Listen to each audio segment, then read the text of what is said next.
We are here doing another video on Russia. We had a number of people ask us on the application process for getting a visa, because the visas are a bit tricky to get and a long process. So what we've done is put a little bit of information together here. I've done a full screen recording of the process of getting the visa and given you some websites you can use to assist with getting the visa. So check out this next part here, and that'll go through everything you need to know about getting your visa for Russia. Okay, so like I said earlier, going to go over a little bit of details here on how to actually apply for your visa for Russia.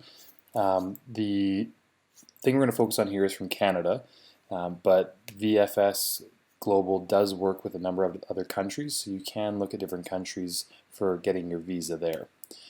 For example, if we click on the VFS Global, we'll come to this page here, which opens up the visa options that they can do, and you can look at the different different countries that you can pick from, and then obviously depending on where you're going, they'll be able to give you a bunch of different options. So for example, the United Kingdom also, you can apply for a visa for Russia. So you can check on there to see who they work with and if that works for you. But specifically this is going to relate to Canada, and it's a very similar process for other countries if you require a visa that's the same as ours. So at the beginning, very simple, like this says, 3 simple steps. First, you need to know your visa type, so we'll click on that guy, and what it's going to bring us to is the different types of visa options. So you have tourist visa, business, humanitarian, private, work, student, transit, or family members. We're going to focus on the tourist visa specifically because that is what we are talking about getting here today. If you're looking for business and other visas, that'll be a different process altogether.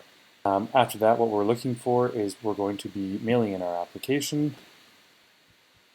So when we mail in our application, they have a number of different steps here that you can follow. First off, you have to figure out the purpose of the visit, which is the tourist or business and whatnot, the type of visa. And then you have to figure out where you're mailing them to. So for in Canada, we're located in British Columbia. So ours was mailed into Ottawa, but there are different offices depending on the province you're coming from. And if you're from that province and that city, you can actually bring it in person, which avoids some of this process and makes it considerably easier, so you don't really have to worry about nearly as much.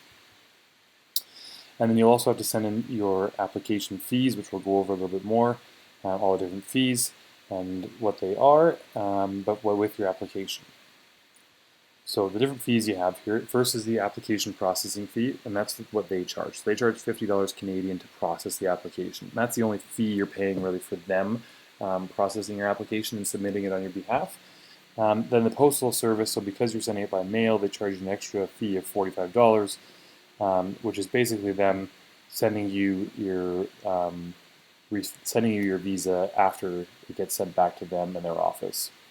And then the courier delivery is actually them sending it to you. The $45 is them mailing it into the office itself. These are fees you have to pay if you're doing the visa this way. And then the SMS notification service, we actually tried this. It's $3 a person, and they're supposed to update you by SMS, by text message. Never happened. Not worth it. Don't waste your time. Don't waste your money on that.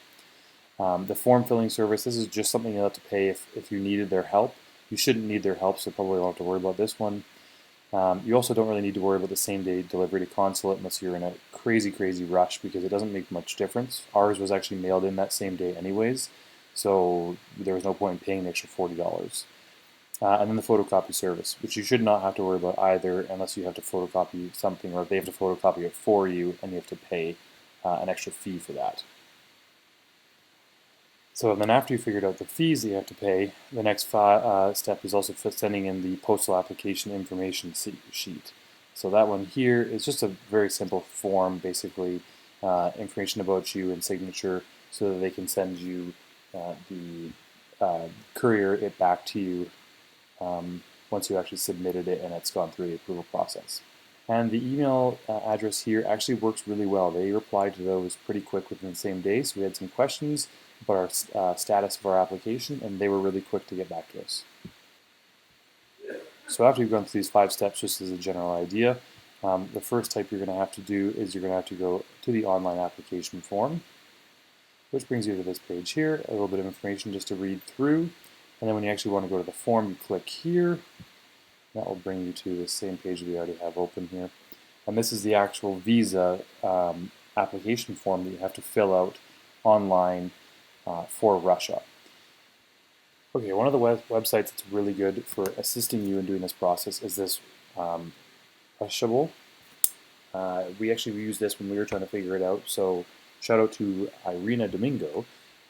This is an amazing website for giving you all the information you need, and has so much information on everything of how to get it. This is what your visa will look like after you get it back, with your picture in it. And as you can see, all the information that we're going over right now is all listed here, and basically a step-by-step process. The costs are outlined here as well.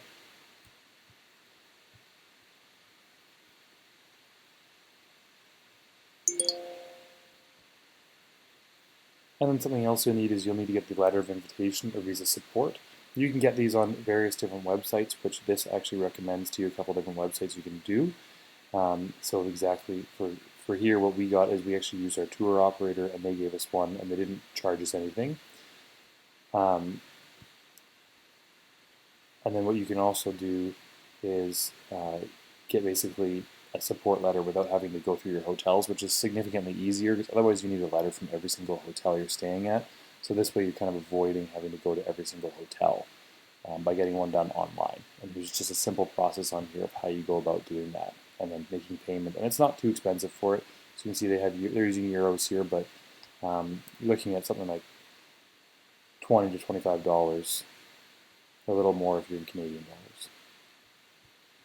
So just some screenshots here of the application process. I'm not going to go through the full thing myself, again, because it is very long and takes some time to fill out, especially for all the information we had to put in. But these are the same pages we started with before. Put a password on, keeping the ID number, filling out the first page there that we did. And then here you're going to put in your actual name, date of birth, gender, where you were born, all that sort of information that you have, personal information. Your passport type, your passport number, your date of issue, expiry, and then here are some of the information of where you're going. So this is if you're going with a travel company, or if you're going to cities, you're going to have to list every single city that you're going through, and they allow you to basically search them, and you can put in every single city. You'll have your insurance information in here that you put in, then you'll have your payment depending on how you're paying for your trip, which you can all get from your tour operator, or if you're paying individually for the hotels. And then here you're going to have to put in every single hotel you're staying at with the location, the address, telephone number, in every single city you're staying at. So it's a bit of a process. And then there's some more personal information of some questions you have to answer.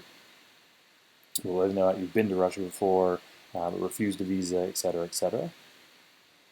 Some information on your work experience and your education. A little bit of information about past visas, and then this is the hardest one for us, was the visited countries in the last 10 years. So you're going to have to list every single country and a rough ballpark date. It doesn't have to be bang on exact. We just try to use the right month and roughly rough dates in the last 10 years that you've traveled to. So one of the reasons you won't fill out a hard copy of this application form is because there's not enough space to put all this information on there on the form itself, whereas when you do it online, you have a lot more space to add all these different parts in. And then when it comes to submitting, this one's a little bit tricky. So these bottom three are if you're actually submitting it directly to the embassy, but because you'll be going through the Visa Application Center, which is these guys here, VFS, you will go through the Visa Application Center, VFS, either Toronto, Montreal, or Ottawa, depending on which one you are going through and where you're located. So that's what you'll select there. And then you will get the information and a printout basically here, which you can PDF and print. And you'll have a version of this form here, which you'll print. You'll put your photo in here, you'll sign it, and you'll submit this with your all the other documents that are listed on the website that you have to submit online. And then also, here's your photo.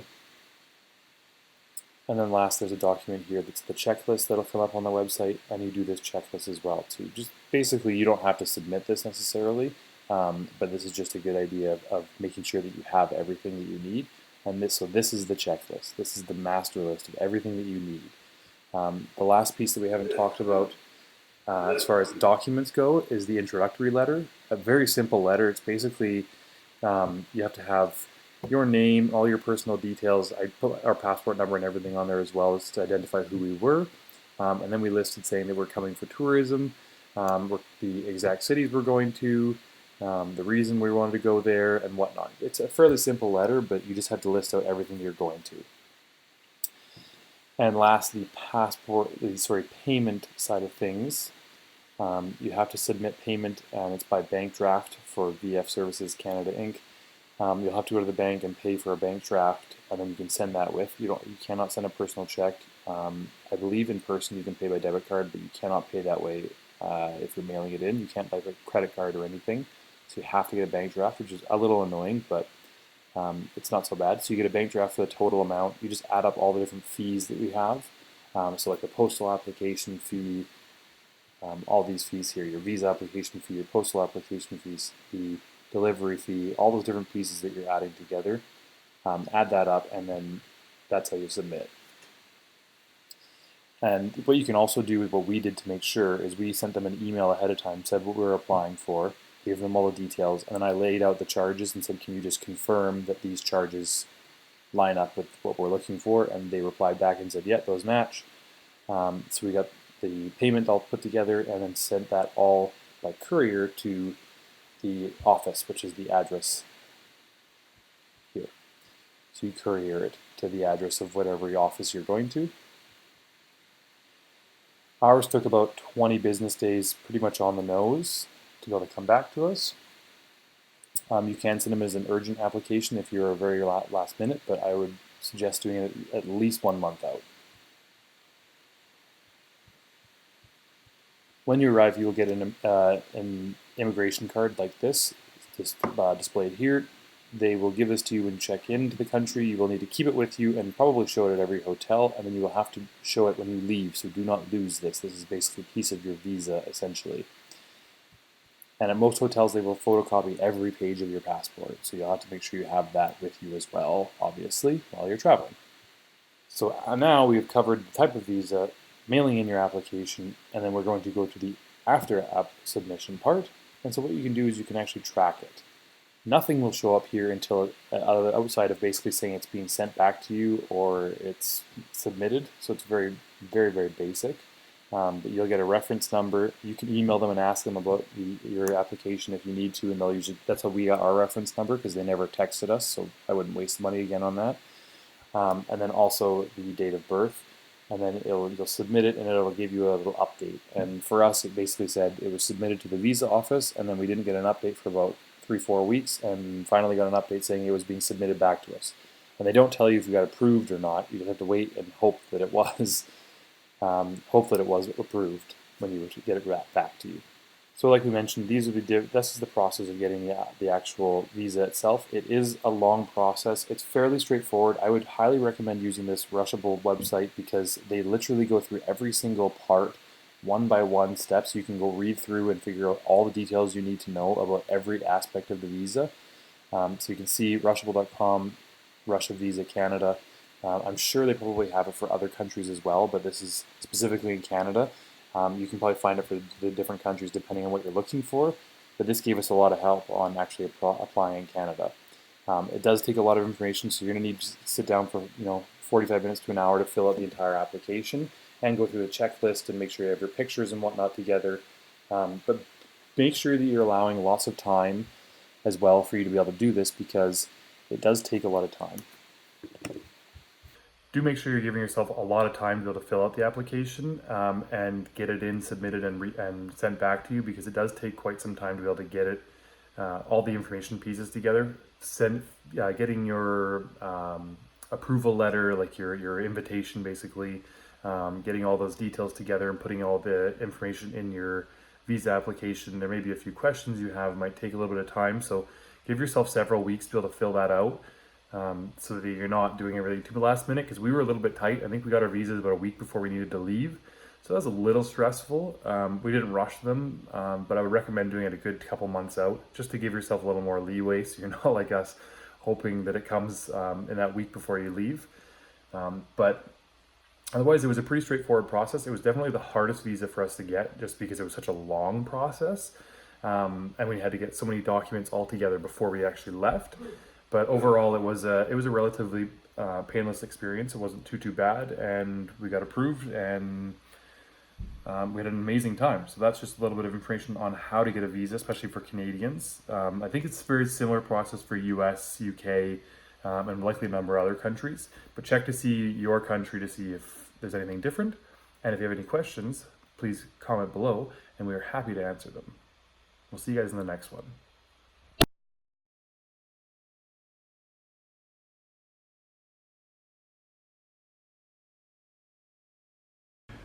Hope you guys enjoyed the video. Be sure to subscribe up here. Check out our most recent other videos over here, or subscribe to our other channel over here.